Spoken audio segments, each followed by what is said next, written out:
A blind man uses AI to solve a cold case, then the killer calls him. The cold case file for the Willow Creek murders had been closed for a decade, collecting dust in a police evidence room. Everyone had given up. Everyone except for Elijah Reed, a blind music teacher who had never seen a crime scene photo. But what he could hear, what he could feel in the data, was a story everyone else had missed. And when he used an experimental AI to finally crack the case, he thought the nightmare was over until his phone rang and a distorted voice whispered his name. Before we start, like this video and comment, AI Justice, if you stand with the underdog. Your support helps us bring more powerful stories. Now, let's begin. A blind man uses AI to solve a cold case. Then the killer calls him. There's a universe of truth hidden in sound, not in the roar of crowds or the crash of thunder, but in the space between a breath and a word, in the subtle tremor of a vowel stretched too thin, in the hesitation before a lie, in the echo of a footstep on wet pavement, or the metallic sigh of a car door closing too softly.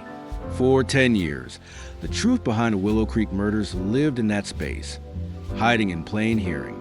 It took a man who could not see to finally listen. Elijah Reed taught piano. He understood that the most important notes are often the quietest. The grace notes, the suspended chords, the rest that hold more tension than any melody. He had spent his life listening, not just to music, but to people, to their fears, their joys, their lies. He listened to the way his students' fingers trembled before a recital, to the way his sister's voice cracked when she thought he wasn't paying attention. He listened to the world in a way few others could, because he had to, and when he used an experimental AI to hear a ghost in a decade-old recording, he gave a name to a monster. He thought that was the end of the story. He was wrong. The story was only beginning. And the next chapter arrived not with a knock, not with sirens or flashing lights, but with the ring of his telephone. Hashtag, hashtag, hashtag chapter 1. The house that listens. Elijah's world was a map of memory and sensation. 5 years of total blindness, the result of a rare autoimmune disorder that devoured his optic nerves, had sharpened his other senses to a razor's edge. He didn't navigate by sight, but by sound, texture, scent, and rhythm. His small, ivy-covered cottage on the edge of Willow Creek was not just a home. It was an instrument. Every object had its place, every surface its texture, every room its unique acoustic signature. The kitchen floorboards creaked in a specific sequence. 3 steps from a fridge, 2 from the sink. The hallway rug had a slightly raised edge that guided his bare feet, like braille underfoot. The living room curtains, always drawn, muffled the outside world into a soft, distant hum. Bird song, wind, the occasional car passing by, all woven into the background score of his life. His piano stood in the center of the living room, an old Steinway he'd owned since college. Its keys were worn smooth by decades of touch, its pedals calibrated to his exact pressure. He didn't need to see the sheet music. He memorized everything by ear, by muscle, by heart. His students, mostly children from the local elementary school, adored him. He never raised his voice. He never scolded. He simply listened, and then guided their fingers until the music found its way out of them. His sister, Clara, was his tether to the visible world. Every morning at 7:30 a.m., she arrived with coffee, black, 2 sugars, just how he liked it, and the local paper. She read aloud the headlines, the weather, the obituaries. Sometimes she skipped the hard parts, the violent crimes, the political scandals, thinking she was protecting him. But Elijah always knew. He could hear the pause in her voice, the slight catch in her breath. He never called her on it. He let her believe she was shielding him. But there was one story she could never skip: the Willow Creek murders. 10 years ago, on a damp October evening, 2 girls vanished on their walk home from the library. Sarah Reed, Elijah's 14-year-old niece, and her best friend, Maya Patel. Their backpacks were found neatly placed under a bench near the creek. No signs of struggle, no blood, no footprints, just gone. 3 days later, their bodies were discovered in the woods behind the old mill. Posed side by side, hands clasped as if sleeping. No sexual assault, no obvious cause of death. Just 2 girls, peaceful in death, horrific in context. The case broke the town. It broke Elijah. And then, slowly, inevitably, it broke open nothing. The police chased leads that led nowhere. Suspects with alibis. Witnesses who contradicted each other. A psychic who claimed the killer was a man with no face. A drifter passing through town. A jealous ex-boyfriend. A disgruntled teacher. All dead ends. After 2 years, the case went cold. After 5, the file was archived. After 10, it was forgotten, except by those who couldn't forget. Clara never stopped bringing it up. Every anniversary, she'd sit at his kitchen table, voice trembling, reading aloud the latest article. Decade later, Willow Creek still haunted by unsolved murders. Families begged for closure. Rewards still unclaimed. Elijah never responded. He'd sip his coffee, nod, thank her, and then, when she left, he'd sit in silence for hours, listening to the wind, to the clock, to the hollow space inside his chest where Sarah's laughter used to live. Hashtag chapter 2, the box of ghosts. On the 10th anniversary, Clara didn't bring the paper. She brought a box. It was heavy, cardboard, slightly damp from the morning dew, sealed with yellowing police tape. Elijah heard her set it down on his dining table with a thud that vibrated through the floor. "It's all they let me have," she said, voice thick with grief that had never softened, never faded. The case file, audio recordings, witness statements, coroner's reports. It's all digitized, scanned. I don't know what I thought. It was a gesture of despair, not hope. She didn't believe in answers anymore. She believed in rituals, in remembrance, in the hollow comfort of doing something, anything on the anniversary. Elijah ran his fingers over the box. The tape was brittle, the edges frayed. He could smell the dust, the old paper, the faint metallic tang of evidence tags. "Thank you," he said softly. That night, after Clara left, he sat at his computer, a custom rig with tactile keys, voice command, and a braille display, and began to feed the files into his system. His screen reader, Athena, spoke in a calm, British female voice. She read aloud the coroner's report. Cause of death, asphyxiation, likely manual. Time of death, between 6:30 and 7:15 p.m. No defensive wounds. No signs of struggle. Toxicology, clean. He listened to the 911 call. A neighbor, Carl Riggs, reporting a suspicious figure near the woods. Male, tall, wearing a dark hoodie. He was just standing there, watching the girls. Then he turned and walked into the trees. He listened to the interviews. Parents sobbing, friends confused, teachers offering vague recollections. He listened to press conferences, the police chief, weary and defeated, promising they were doing everything possible. He listened to the final case summary. No viable suspects. No forensic evidence. Case suspended pending new information. The injustice wasn't malicious. It was passive. It was the sound of a file drawer closing, of the system shrugging its shoulders, of a town deciding to live with the wound rather than keep picking at it. The official finding, a random act of violence by an unknown perpetrator. A ghost, a story that ended in nothing. Elijah couldn't accept an ending with no sound. Hashtag chapter 3, the AI that could hear ghosts. The spark came from a podcast. Clara had left her laptop open in his living room, playing an episode of Tech Frontiers, a show she listened to during her commute. The guest was Dr. Lin Zhao, a computational linguist from MIT, discussing her team's new open source AI tool, EchoTrace.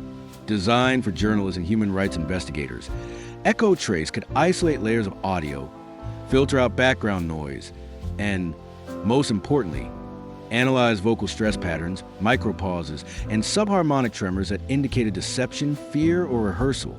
It's not lie detection, Dr. Zhao clarified. It's emotional resonance mapping.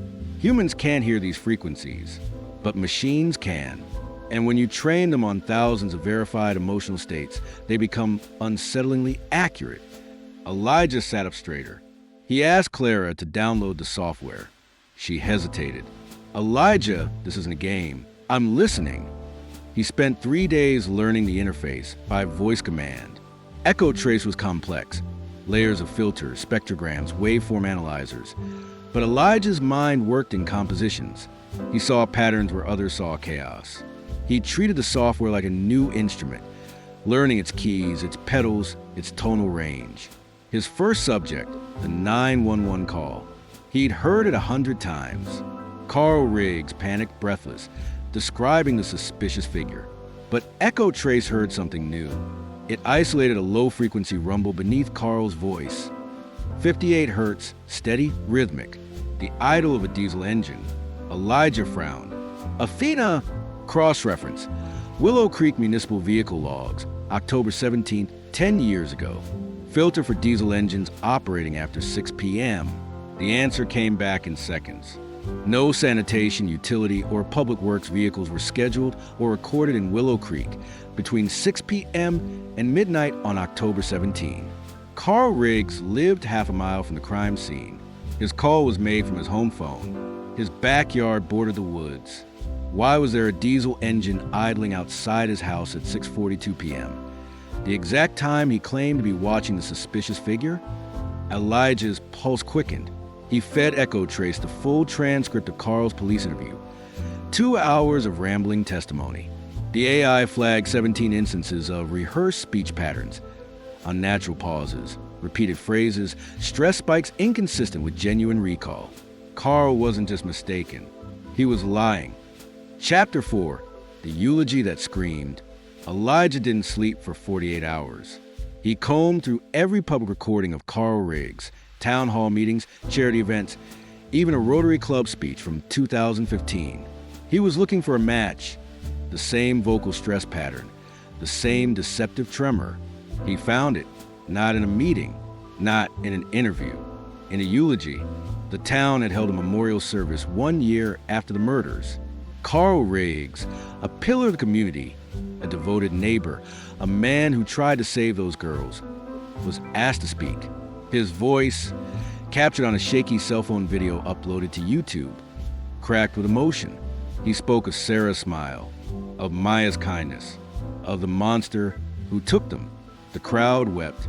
Echo Trace wept too, but not with grief. It flagged the entire speech as high-probability emotional masking.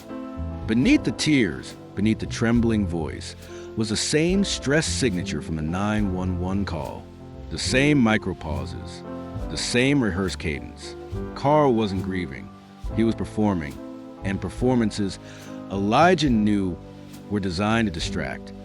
Chapter 5, The Mayor's Truck. Clara didn't believe him at first. You're saying Carl Riggs lied? Okay, maybe he's a liar, but that doesn't make him a killer. No, Elijah said, it makes him an accomplice. He took his findings to the FBI. Special Agent Naomi Reyes, young, sharp, and tired of cold cases being treated like relics, listened, really listened. She pulled warrants, subpoenaed Carl's phone records, bank statements, vehicle registrations. And then the breakthrough. Carl didn't own a diesel vehicle, but someone he called 47 times in the month before the murders did. Mayor Richard Holloway. The mayor's personal truck, a black Ford F-250 diesel, had been serviced a day after the murders. The mechanic's log noted unusual mud composition, dense clay, high iron content, the same composition found on Sarah's shoes. The mayor had no alibi for that night. He claimed he was home alone, grading budget reports. But security footage from a gas station 3 miles away showed his truck pulling in at 7:03 p.m., 12 minutes after the estimated time of death. The pieces snapped together like a symphony's final chord. Carl Riggs saw the girls, called the mayor. The mayor arrived, took them. Carl made a 911 call as misdirection, describing a tall man in a hoodie, while the real killer, a man in a suit driving a town-owned truck, slipped away unnoticed. The arrest was swift. The mayor, mid-speech at a children's hospital fundraiser, was cuffed in front of cameras. Carl Riggs, sobbing, confessed within hours. He made me do it. He said he'd ruined me. The town reeled. The families wept, this time with something closer to relief. Elijah sat in his living room. The silence now softer, warmer. The ghost had a name.